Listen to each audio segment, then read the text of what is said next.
Hello everyone. My name is Anurag Nasa. I'm a fourth year medical student at Trinity College Dublin. I'm also the student president for the Royal Academy of Medicine in Ireland student section for this year. And today I'm going to start off by presenting how to prepare and present an award-winning poster. So this is the sort of plan for my presentation. I'm going to start off with a brief introduction, both about poster presentations and of myself. And then I'll give you the essentials and aesthetics for poster making, show some examples, tell you how you can present a poster, and then give some pieces of advice. So starting off with the introduction. Whenever you go to a conference, there will be two main types of presentations you'll see: oral presentations and poster presentations. All of these pictures here were taken from the event last year, the Student Research Medal and Awards. Unfortunately, this year, the conference next week won't be held like this. It'll be held over Zoom because of coronavirus. But normally in a conference, you have oral presenters which talk in front of everyone. And you can see there's judges there marking their presentation. And you have poster presentations where judges walk around and you get 3 to 4 minutes usually to talk about your poster. And they can ask you questions directly afterwards. And you also have viewers walking by and they can also ask you questions. Poster presentations can get really busy. That you could have you could have more than 200 posters at big events. And it's really important in that instance to pitch your poster and pitch your research really well. And you're pitching to everybody. You're pitching to the judges and all of the people interested in your research and all of the people who might not know about it, but you're also pitching to them. So this is Dr. Darren Roddy, who just gave a brief introduction. He's the chair of the academic committee, and he's also been my research supervisor for the past 3 years. And I've been doing research in psychiatry. This is the first poster presentation I did at the University of Oxford. And then I later on won the Laidlaw scholarship, which gave me funding to keep on researching for the next 2 years in the field of psychiatry. I've also attended various big events internationally. So this one's at the 19th Congress of the International Federation of Association of Anatomists, a mouthful, in London. And yeah, this was my poster at that conference. And I've won various awards at different conferences as well, both for oral and poster presentations. The award you can see in the poster presentation section, which is the Undergraduate Medical Researcher of the Year 2020. I won this back in February, and I'll be showing you my poster, the poster I used for that presentation later in this talk. So starting off with the essentials and aesthetics for poster making. I have a quote here: desire for beauty will endure and undermine the desire for truth. Now that's not really sort of undermining truth or anything. I just want to say that aesthetics are really important for poster presentations. It's not just about your research and how good it is. It's also about how you pitch it and how nice your poster looks. You want people interested in it. So what software can you use? There's lots of softwares you can use. You have, the softwares by Microsoft and Adobe. I personally really like to use PowerPoint, and then I complement that with Microsoft Paint. So I would go into the settings for PowerPoint, set it to A0 style, for example, depending on the conference. And then I could use Microsoft Paint to complement the colors as I'd like. And I'll talk a bit more in depth later for what colors you can use, how you can theme everything. But these would be the two applications I would use. The first two things to consider are the layout and colors of your poster. For the layout, I'm talking about normal conferences first instead of Zoom conferences like the one being held next week. You would like that people can read your heading and subheading from about 2 to 3 meters away from the poster. So let's say you have an A0 size poster. I would set the main heading between 96 and 100. Subheading would be 30 to 36, and text between 18 and 24. I would justify or left align the blocks of text so they're more readable. And I would really consider a lot of things about the font. And the main thing is readability. So at the right, you can see two types of fonts, two categories. You have the serif and sans serif fonts. Serif fonts, by definition, usually have an extra extension coming off them. And this is really important because although this looks really nice, it would slow down a person's reading, which you could want in certain instances, but you have to use it with caution. Because if you use a serif font for the entirety of your poster, you have to bear in mind that people would read that slower than they would read a sans serif font. So it's just a consideration based on how much text you have. You could have, for example, a serif font for your title to make it look really nice because people can read that fast enough anyway. And you could use a sans serif font for your main poster. But you have to proceed with caution if you are using a serif and sans serif, because sometimes a lot of the serif fonts can be quite archaic, and then the sans serif could be looking quite modern. So don't make a clash, have it sort of thematic so it looks really nice.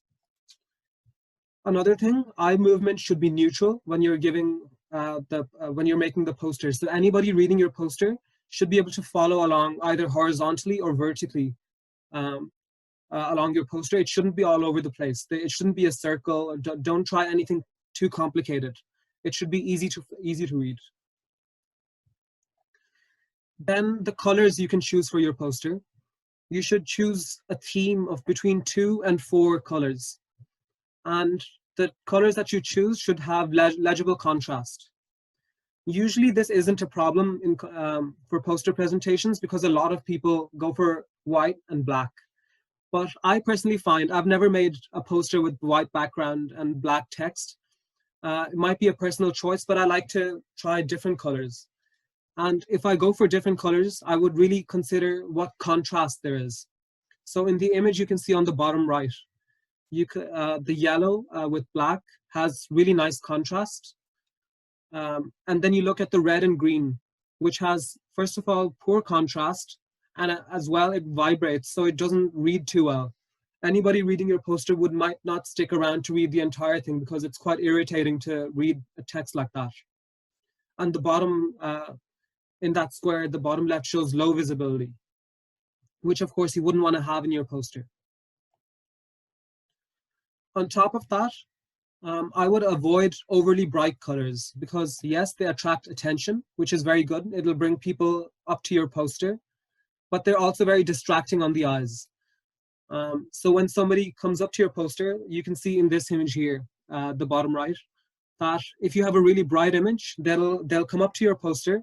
It'll be quite attractive, but then they might not get through all of your poster because it's too bright and it's not great to read.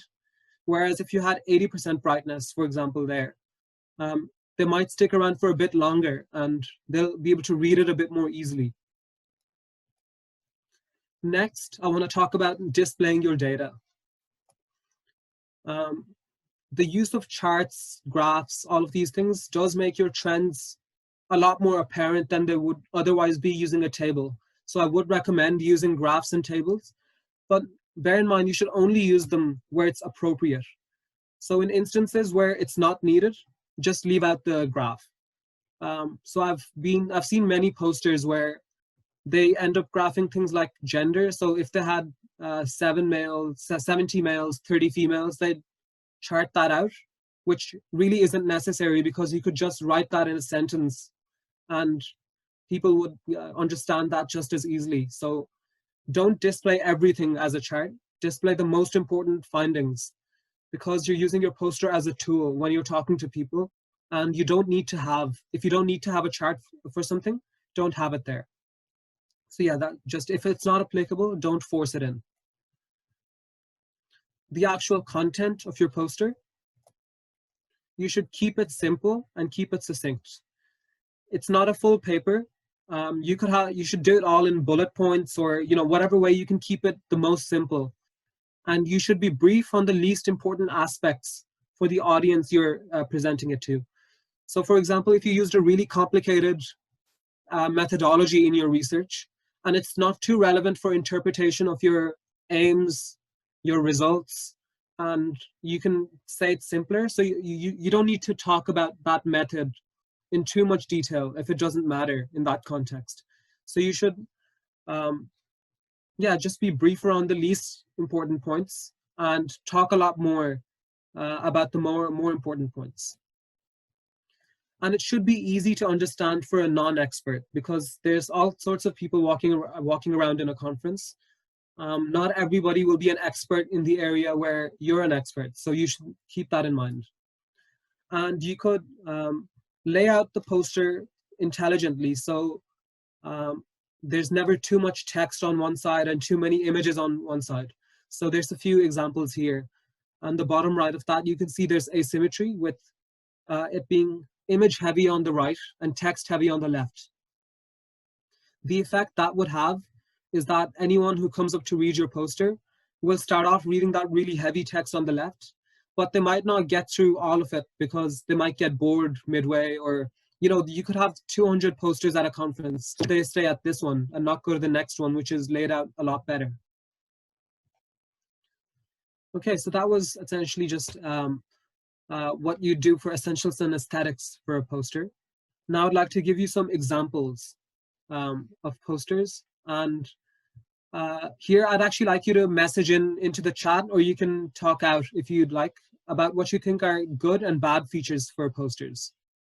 So this first one here is one I presented for the Student Medical Summit, where I got awarded the Undergraduate Medical Researcher of the Year 2020 award.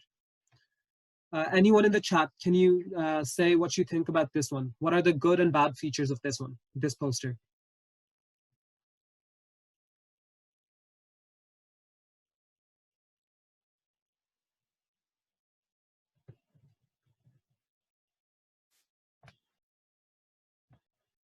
Yeah, so I have a comment here. The colors stand out on the black background. Someone said they like the images. There's the contrast of colors. There's not too much text. Eye movement, small title. Yeah, it's evenly distributed, nicely spaced out. Yeah. Yeah, and visually appealing. Okay. So here's some things I pointed out for this. So I've put the title and authors at the top, like you usually should. There's the 3 color scheme that I've used here. I have orange, white, and black. And anything that goes outside that is usually is just a figure that I need to use as a tool for my presentation. I used all sans serif fonts. I didn't go for any serif fonts. No tables or charts in this case because I didn't need them. There was no data that I needed to present in that context, so I didn't put in any tables or charts. The text is justified. I have 3 columns, easy to read. Figures are colorful but not distracting. The text is very succinct. I have references down at the bottom. There's logos as well for the institutions. The figures are independent in themselves because you have the figure, but underneath it says, figure 1, and it explains that figure. So a person doesn't need to read the entire poster to understand that part of the poster. Here's another poster done by Rochelle Dabling. And this was the first prize winner of the Student Research Medal and Awards poster presentation last year. Can anyone tell me what they think are good or bad features for this one?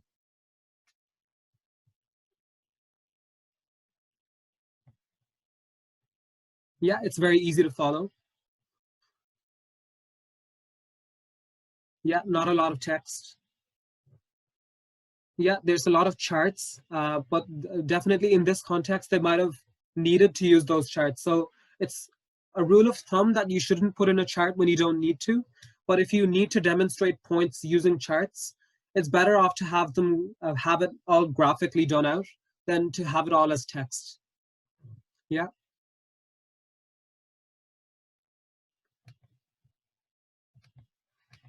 Okay. So this person actually used a 4 color scheme. They use sans serif fonts for quick readability. They have really good figures which demonstrate their points. There's good alignment. Figures are colorful but not distracting, succinct, logos. Figures are independent in themselves. Just have another poster here and I wanted to point out what you can do, extra things you can do. So I've actually put in a QR code in this one. You can see with the red arrow, because I had a video and I wanted participants walking around to be able to scan the QR code and see for themselves what this structure is like in 3D. So I put in a QR code, and you can do that. And this time the poster is sort of a green color with toothpaste greeny sort of color as well as text. And it wouldn't have fit the theme if I made charts in white color. So I used MS Paint and the invert color option to make the charts fit the theme. Just another poster here as well. This one's really nicely laid out, but they could have probably done with some more figures, and there might be a little bit too much text, but it's fine. It reads well, and it's a good poster. And this one here as well, a really good poster, but it probably could have been a little bit better if they had less text and it wasn't very text heavy on the left side. So if they distributed some of the figures, this poster would be much better and had a little less text. Okay, now going on to how to present the poster. And here's another quote. The success of your presentation will be judged not by the knowledge you give out, but by what the listener receives. So it's really important that okay, you've done a really nice poster. It looks really nice. Anyone who comes up to it can follow it really easily, and they really like it. But then you're standing there and they ask you questions about it. And if you can't present that really well, you're going to decrease the overall experience for your poster. So even if you've done a lot of things right, doing this thing wrong will undermine your overall presentation. And a lot of people do that, where they have a really good poster and not a good presentation, or they have an amazing presentation but didn't work on their poster. So it's about the overall experience. There's something called the AIDA model, which is mostly used in marketing, but I'll use it in this context as well. So A stands for awareness, I interest, D desire, and A action. And in marketing, they use it where if you're selling a product, you want your customers or anybody to be firstly aware of that product. Fewer people will take interest in that product.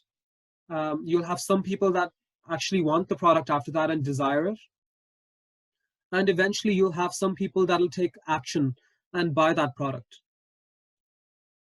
I find it quite useful to think of all of the viewers walking around in a conference along a spectrum, with some people just being aware of your what you're talking about, some people having an interest in the area, some people actually desiring or looking into that area, and some people taking action. So the actual researchers who are looking into that particular area, they'll all have different knowledge bases and interest in what you're doing, and you should be accommodating to all of them.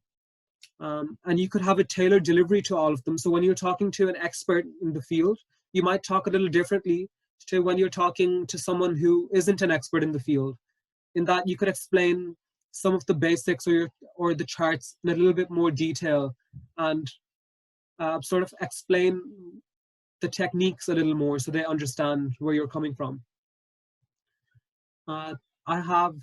So the Student Research Medal and Awards being hosted next week over Zoom is 3 minutes presentation, but many conferences globally give you 4 to 6 minutes from what I've seen.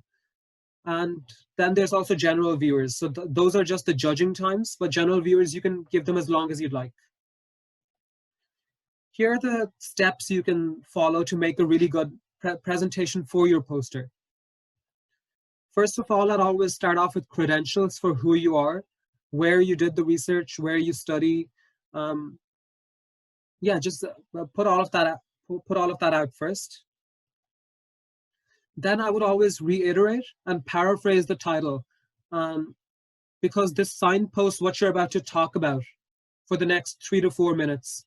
And if they haven't really taken in what your research is about, and they haven't fully appreciated what you're going to talk about, what you say next might not be as attention grabbing and might not catch their attention as well as if you paraphrase the title or reiterated it. I would always make a statement, a captivating attention statement. So this could be a really good statistic, really interesting statistic relating to that. In the context of posters, not really, but in other presentations, this could be a quote that you could use. Anything that would capture their attention and keep it for the next few minutes. I would establish my aims really clearly and then explain the methods I used.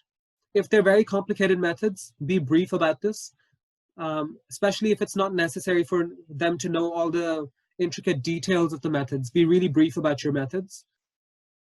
You would guide them through interpretation of your results. So don't just point out that it's overall increasing and then move on to the next part, or tell them that this is a decreasing trend and move on to the next part.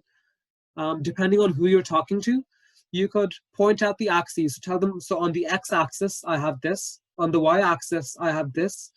The two colors represent. So lay everything out really clearly for them and guide them through the interpretation. And then discuss your points, discuss the findings you have in context of other research papers in that area. And finally, conclude strongly conclude as strongly as you started, because you want them to leave with a good message and a good opinion of your poster. So this could be something like a really strong statement to say what your findings, what the implications are, why this is useful. Anything that would conclude really strongly, you should finish with that. It's not a good idea to read sentences directly from your poster, because this decreases the engagement between you and your viewer. So your poster should be a tool that you use to demonstrate your points, as opposed to something that you need to read off. It shouldn't be something you need to read off. It should be something that they can read in their own time, or you can use as a tool. You should practice presenting your poster, because many people, what they do is they'll start off with the first point, go to the next point, realize that they could have explained the last point a little bit better, or they could have put in any extra points, so they'd go back, which never looks good. So you should practice and have a system for how you're going to present it. You should speak in a conversational manner, because it's not a research paper. This is just you explaining your research to somebody, and it should be very conversational. You can anticipate questions. So if there are things that you deliberately left out from explaining in your poster, you could be asked about those. Something students often get asked is, what was your particular role in this research? So that's a question you can always anticipate. And a lot of people will be interested in, what are the implications of your findings? So that's something a lot of people will be interested in, and how this research can be used in medical research. How can this be used clinically? Or what's the scope for this research? But it's all right if you can't answer all the questions, especially because there's so many experts that can be walking around at a conference with different experiences and different backgrounds. It's quite frequent where you could have any judge or anyone walk around and ask you something that's quite tangential to your research, something that they're focusing on and you didn't look into. You could let them know that their question is outside the scope of your research, and that their question, if it's a really good question. Sorry, I have a chat here. I have a question here. How would you politely explain that you don't know the answer? Well, it depends on the question that they asked. So if they asked you a question that was genuinely outside the scope of your research, I would let them know, because this isn't the research that you were doing. This is outside the scope of what you did. However, if this is something that is within the scope of your research and you should have been able to answer but couldn't, you could let them know that you don't know at the top of your head. However, you could give them your email address, or if you have a card, that you'll get back to them and you'll answer the question later on. So you could take their email address and answer it later on. So those are the things I would do if you couldn't answer a question. Okay. And then some piece of advice for poster presentations. Observance and enthusiasm for other people's work is really important, because it shouldn't just be about your work immediately. It should be also about what work everybody else is doing. So if you go to conferences, you should walk up to people and ask them to explain what their work is and show enthusiasm towards that. Because not only will you get to see a lot of poster types, you'll also get to see how they present and how you could have done things differently.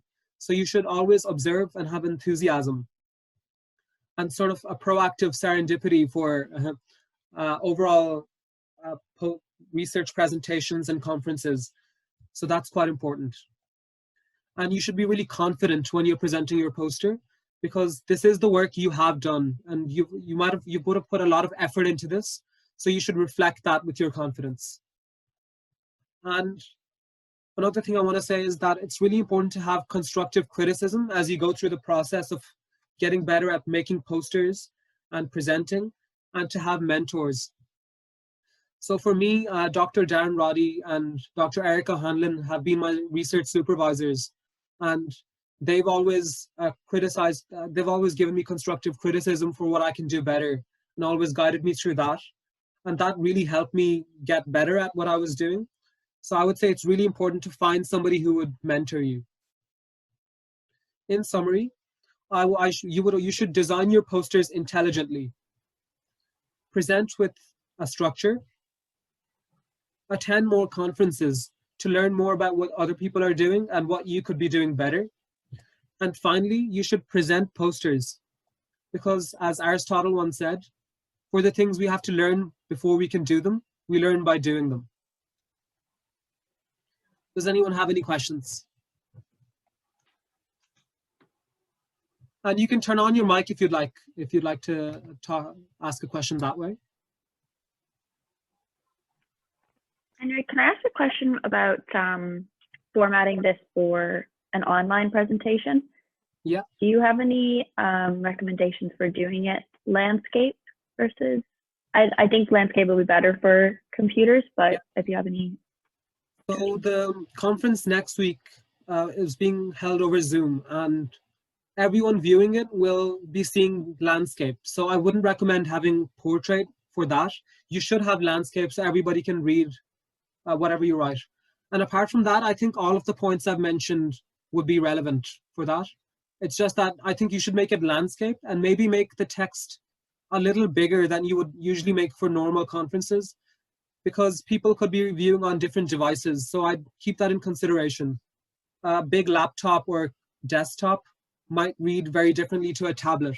So I would make text a little bit, it might be a little harder, but to make the text a little bigger and be a little more succinct than you normally would be for a normal A0 poster. Thank you. Yeah. So I have another question here. Would you recommend splitting presentation aspect between authors or one presenter per poster? Well, it depends.